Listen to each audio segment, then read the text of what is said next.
வாழ்க வளமுடன். அப்பாஜின்றவர் பொண்ணு கல்யாணம் கோசம் வெளியில் கிளம்பிடுறாரு.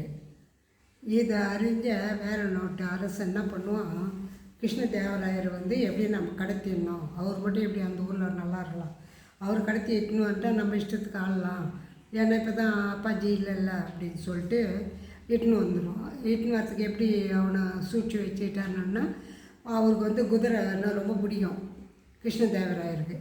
உடனே இவர் என்ன பண்ணுவார், வேறு நாட்டு அரசன் 4 பேர் எட்டுன்னு போய் 4 குதிரை எடுத்துமா, அவனுக்கு குதிரைன்னா ரொம்ப பிடிக்கும், அதனால் இதை வச்சு நீ அவங்கக்கிட்ட பேசி மயக்கி இட்டுன்னு வந்துடு அப்படின்னு. சரின்னு போவாங்க.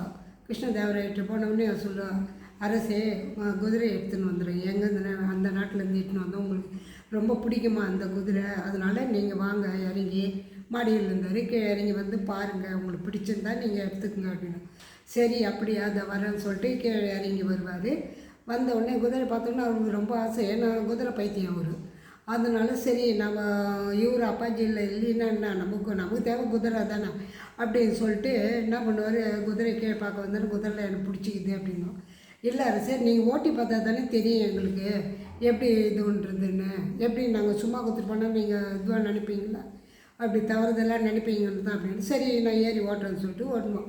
ஓட்டுதான் பின்னாடி இவங்க தெத்தின்னு வருவாங்க, யார் அந்த நாட்டு அரசு ஆரம்பித்த ஆளுங்க.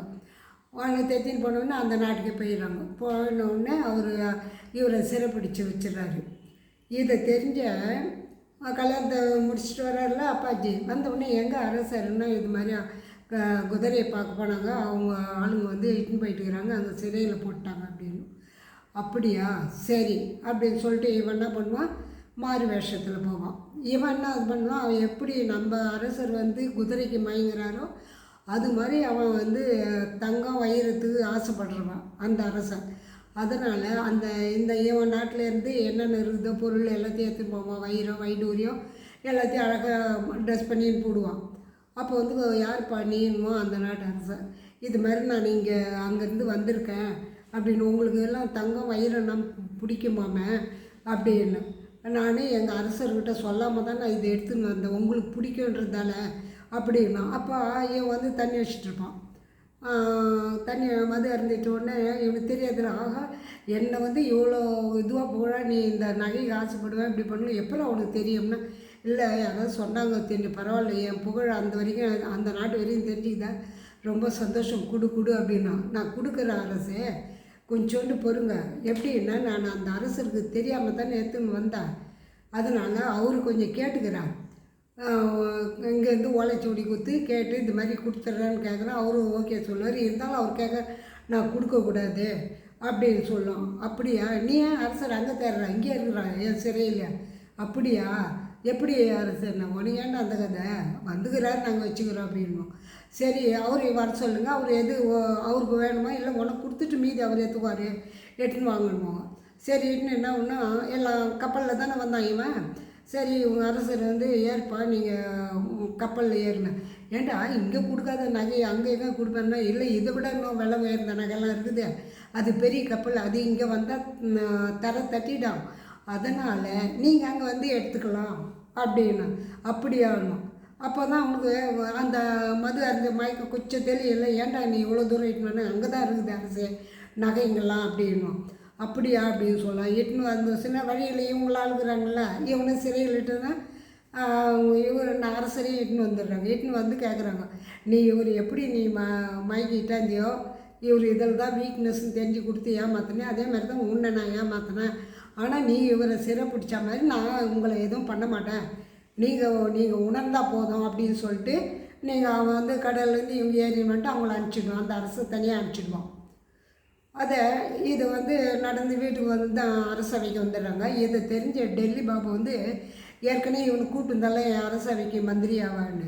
இப்போ இந்த விஷயத்தை கேள்விப்பட்டோடனே, அப்பாஜி நீ ரொம்ப இதுப்பா, எப்படிப்பா உனக்கு இவ்வளோ மூலகுதி, நான் எந்த கேள்வி கேட்டாலும் பதில் சொல்கிறேன், யார் எப்படி செய்தாலும் உங்கள் அரசருக்கு எதுவும் ஆபத்து வராமல் நீ காப்பாற்றுறிய, நீ ரொம்ப இதுப்பா, நீ எங்கள் நாட்டுக்கு மந்திரியா இல்லைன்னா கூட பரவாயில்ல, எங்கள் இதுக்கு ப்ரைஸ் கொடுக்குறேன், உங்களுக்கு என்னால் முடிஞ்ச பொருளை கொடுக்குறேன், நீ வாங்கிக்கப்பா, ஏன்னா நான் உன்னை பாராட்ட இருக்க முடியல, நானும் உன்னை எப்போ பாரு பார்ப்பேன், உன்னோட இது தான் அதிகமாகுது, நல்லா பேசுகிற இதுன்ற உங்களோட பேச்சு தான் நல்லா இருக்குது அப்படின்னு எல்லாம் சொல்கிறாங்க. அதனால் நான் உங்களுக்கு இந்த பொருளை வழங்குறேன், வாங்கிக்கோ அப்படிமோ. அப்போ தான் அந்த தேவராஜர் சொல்லுவார், அரசர், எப்படா உனக்கு மட்டும் இது என்னை எப்படா நீ ஆபத்துலேருந்து இட்டுன்னு வரணும்னு தோணுச்சு அப்படின்னா, இல்லை அரசே, நீங்கள் போகிற சாப்பாடு தானே அவன் சாப்பிட்றேன், எனக்கும் கொஞ்சம் உணர்வு இருக்குல்ல. அவர் எப்போ நான் கேட்டேன், இவங்க குதிரை எட்டுன்னு வந்து இட்டுன்னு போனாங்கன்னாங்க. அப்போ நீங்கள் குதிரை வீக்னஸ்ன்னு அவங்க தெரிஞ்சுக்குது. அதை வச்சு தான் அவர் வந்து நகைக்கு ஆசைப்படுறவன்னு அங்கே இருக்கிறவங்கள கேட்டேன். உடனே நான் அது மாதிரி மாறு வேஷம் போட்டுன்னு வந்து அந்த நகையெல்லாம் போட்டுன்னு வந்து இது பண்ணேன். இப்போ நான் திருப்பி அந்த நகையெல்லாம் கொடுத்துறேன், வேணாம்பா நீ எடுத்துக்கோ, டெல்லி பாஷாவே கொடுக்கும்போது நான் உனக்கு கொடுக்கக்கூடாதா? அதனால் நீ என்று இந்த அரசவையில் தான் நீ இருக்கணும், இந்த பொருளோட பொண்ணோட நீ இங்கேயே தான் இருக்கணும் அப்படின்னு சொல்லுவாள்.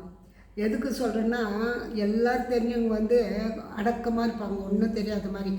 நேரம் காலம் வரும்போது கரெக்டாக பதில் சொல்லிவிடுவாங்க. அப்போ அவங்களுக்கு எங்கே போனால், எந்த நாடு போனாலும், எந்த ஊருக்கு போனாலும் அவங்களுக்கு பேர் தானே. அதனால் இன்னொருத்தர் வந்து அவங்க சொல்லிட்டாங்க பெரியவனா அப்படின்னு பொறாமப்படாதீங்க. முதல் பொறாமப்படுறதை விட்டுடுங்க.